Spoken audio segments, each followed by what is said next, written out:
だけ走ってもへこたれない、しかも性能がいつも変わらない。というわけでね、今回は Z2 の、インプレっていうところでね、まず加速感の話しますけど、キャブレターがね CR29π になってます。CR29π のキャブ入れてて、ノーマルマフラーだと割とセッティング的にはしやすいのかなっていう状況の中で、低速0発進から3000回転ぐらいまでの間、そこから上のつながりっていうのは、すごくよくセッティングされててですね、でこうガンと開けた時のついてくる加速感っていうか、ちょっとね前のめり気味に加速するね、この Z2 の場合ね。そこがちょっと面白いかな。それと、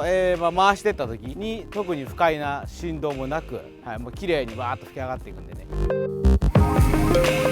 やっぱりこのエンジンを抜いて語るわけにいかないなっていうところで言うと、 Z2 のエンジンってね、高回転高出力型だなっていう、回転数上げてってこそ真のパワーが出てくるっていうね、その面白さと荒々しさみたいなのもね同時に感じたりして、こうバイク操ってるなっていう気分になります。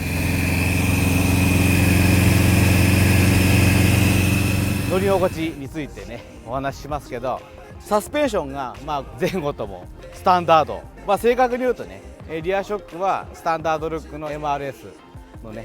サスペンションになってます。だから強化じゃないです、標準タイプになってますっていうところで、乗り心地についてはやっぱり最新のオートバイに比べたら、ストローク量が足りない、ダンパー量が足りないっていう感じる部分は結構あります。でも街に走ってじゃあそれが不快になるかって言ったらそんなこともなくて、全然こう快適、いわゆるちょっと牧歌的なっていうかね。ただやっぱりこう路面の突き上げる場所とかに来ると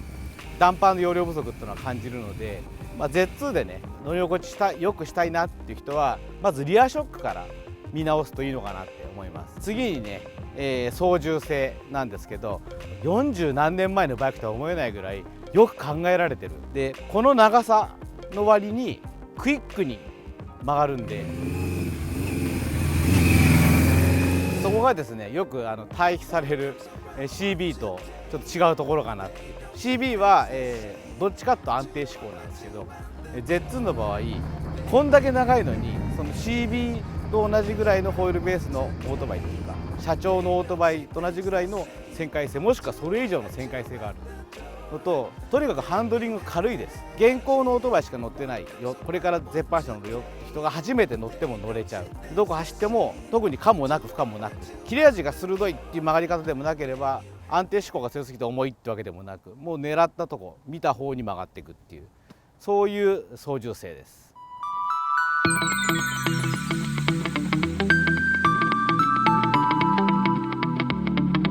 ブレーキについてはですね、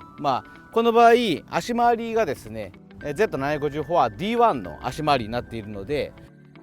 フロントはダブルディスク、リアはシングルディスクっていう、いわゆるトリプルディスク仕様になってます。でブレーキマスターは別体タンク式、日清のね横型のブレーキマスターになってますっていうところを加味してお話ししますけど、まず効き具合ですね。効き具合についてタッチもそうなんですが、ブレーキの絶対効力、そしてこの効き具合、もう現行車と全く一緒です。特に絶版車だからこうとか Z2 だからこうってないです。もうごく当たり前に、昨日免許取りました、今日から乗りますって人が普通に乗れちゃう感じと、リアブレーキは、制動力がですね若干強めというか、それはブレーキディスクが大きいからなんですけど、この当時のオートバイってリアブレーキちょっと重視なところの考え方があって、でリアのブレーキ大きいんです。その分中心軸からの距離が長い分、テコの原理でちょっとかければガッと効くみたいなところはあります。ただその効力がこう立ち上がりがクーンと上がっていきなりキャッと効くって感じではなく、割と緩やかな感じでブレーキの力がこう強くなっていくので、操作がしづらいっていうことはないです。なのでブレーキ的には特に問題なくなんですが、ただ1点だけ、雨の日にブレーキのディスクが雨で濡れて、一発目のブレーキの時にブレーキ効かないですからね。シューって、むしろなんかブレーキ握ってるのに加速するじゃないかみたいなことがあるので、雨の日にこう乗られる方はですね、ブレーキをちょっと時々かけて乾かすっていうのを意識して乗るといいかなって思います。植松チャンネルではたくさんの絶版車動画を配信中です。最新動画を見逃さないためにもアイコンを押してチャンネル登録をお願いします。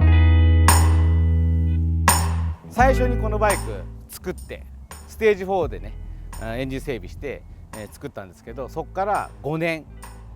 乗ってます。で総合距離は5万キロっていう中で、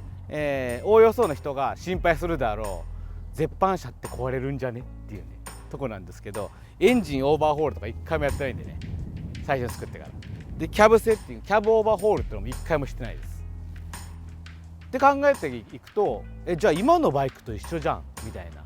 感じになると思うんですけど、まさに現代のバイクと同じような感じでですね、一回ちゃんときっちり作っとけば、メンテナンスっていうのはもうオイル交換とかエアクリーナー交換とかスパークプラグの交換とかっていうごくごく当たり前の消耗品を変えるだけで性能をずっと維持できてるんで、さすがにですねやっぱりエンジンを組み上げた当時と今5万キロ5ではさすがにちょっとねパフォーマンスの低下多少感じますけど、200キロぐらい連続で走っても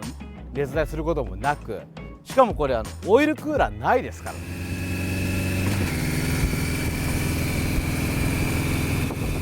オイルクーラーがない状態でも熱だれとか起こらず調子よく乗れてます。なのでやっぱりこう最初の段階購入時にきっちり仕上げて、納車してもらう、結局後々得するっていうか気持ちよくずっと乗れるっていうところにつながるんじゃないかなと思います。ではね CB750 フォア K シリーズとね比べてどうなのかってところですけど、実際街乗りねしてみて、インプレッションもしてみてですけど、どっちが乗りやすいかのも難しいなっていうねどっちも乗りやすいですよ。ただ加速とか減速のレスポンスとハンドリングのキレとかっていう部分に関しては以前インプレした K5 です。CB はとてもよく仕上がってた。あれとこの僕の Z2 と比べてどっちがいいかって言ったら、走る楽しみとしたら K5 の方が全然上行ってましたね。じゃあカズさんの Z はダメなの？いやいやそんなことないですよ。どんだけ走ってもへこたれない、しかも性能がいつも変わらない、いつも一定の性能で期待を裏切らない、そういうねところでとてもこちらはこちらで乗りやすいし気に入ってる。でコーツはつけがたいなっていうところなんですけど、思い入れの部分でいうとデザイナーさん多田則正さんと僕が親しくさせてもらってるっていうところ、多田さんがデザインしたこのスタイリングのオートバイを今でもねこうやって元気に走らせれるっていう意味合いでは、僕はやっぱり Z の方がいいなって思います。